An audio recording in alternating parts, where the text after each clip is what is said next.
Eldest, that's what I am. Tom remembers the first raindrop and the first acorn.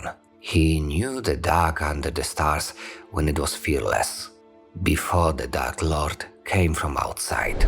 Tom Bombadil is without a doubt the most enigmatic figure in Tolkien's world. While still alive, the professor received a lot of questions about the nature and origin of Bombadil, but he stuck with the idea that every world needs its secret. Therefore, we won't find the genesis of this character. And Tom himself appears only episodically and has a relatively small role in the events of Arda. Over the years, fans have created quite a few theories to try to clarify the origin of Old Tom. Let me quote you one of the most popular theories that states Tom Bombadil is Eru Ilúvatar, the god in Tolkien's fiction. If you enjoy our content, consider subscribing to the channel. Leave ideas for future videos in the comments down below.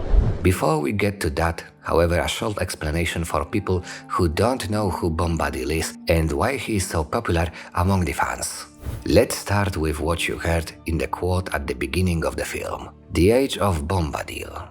He describes himself as the eldest and claims to have been on Arda even before the elves appeared, and even before Melkor appeared. That is de facto before all Valar, who according to lore, descended on Arda first. It might sound like old man's gibberish, but the firstborn of Ilúvatar calls him Iarvan ben Adar, which means the eldest and fatherless. Similarly, dwarves and people call Tom Forn and Orald respectively.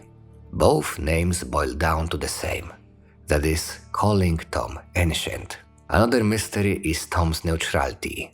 How is a being of such great power impartial in the eternal conflict between good and evil? He lives in isolation only with his wife and is completely uninvolved in Middle-earth. He himself set boundaries for his realm and doesn't leave it. For a brief moment, he also has the One Ring, which makes absolutely no impression on him. Tom doesn't feel the desire for the artifact and has no problem returning it back.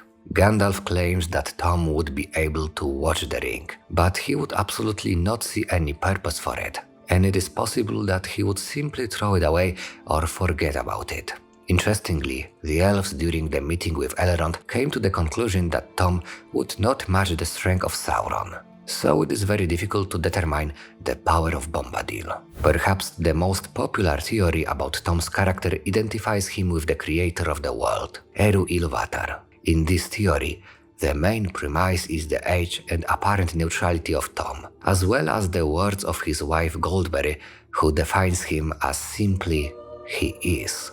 Ilúvatar as the entity responsible for creating Arda could appear on Arda before the Valar themselves and calmly watch as the vision of the world created by the Ainur develops. The elves call him fatherless, which could also be connected to Eru. By apparent neutrality, we mean not meddling directly into Arda's events, but helping your children once in a while, as exemplified by saving the hobbits with the One Ring. If he didn't do that, the whole expedition would turn out to be a failure shortly after leaving the Shire. And finally, the words of Goldberry, he is, seems to be a parallel with God in the Christian religion. Tolkien was, after all, a deeply religious person, and it is possible that this is how he included God in his stories. However, Tolkien himself firmly denies it. In his letter of 188, Tolkien admits that in his works there is nowhere the personification of the creator. Similarly, in letter 211, where he again points out that the One doesn't inhabit Arda in physical form. Going back to the very phrase he is, Tolkien in one of the letters was criticized for this metaphor by Peter Hastings, who clearly identified Tom with God. The letter dates back to 1954, so this theory was born in the minds of fans a long time ago. The professor told Hastings that he was taking it all too seriously. I will use one more letter which clearly proves that this particular theory is wrong. Quote from letter 144. Ultimately, only the victory of the West will allow Bombadil to continue, or even to survive. nothing would be left for him in the world of Sauron.